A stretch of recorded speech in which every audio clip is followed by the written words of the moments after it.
My Sephora package came. Got the Makeup by Mario concealer. I got shade 180. I'm so excited to try this because it's self-setting. I'm just going out to eat. I'm excited to try the foundation and concealer together.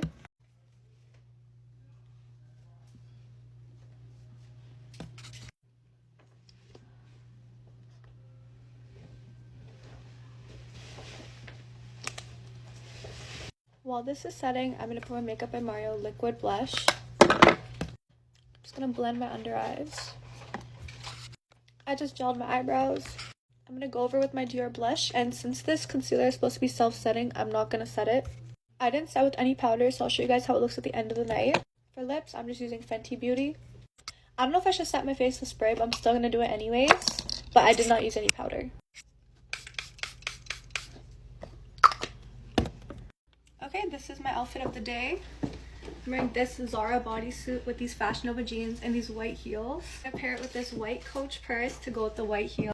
I realized that the heels did not show, so I will show them again. And yeah, vlog throughout the night. Okay, I just got home. It's 11:50, 11:48. I left my house at 9. I got ready by 8:30, so it's been around 3 hours. This concealer is so freaking good. Like, there's no powder and it's set by itself, so it really is self-setting. Anyways, we just went out after this. This is me doing that basic purse pose. This is me and my friend. We got spinach dip just to share. I had chicken tacos and she had pasta. It was pretty good. And this was just a snap. I just loved my makeup today. It was so glowy and fresh. I literally put that Fenty Beauty lip gloss so quickly into my Sephora cart. But yeah, 10 out of 10.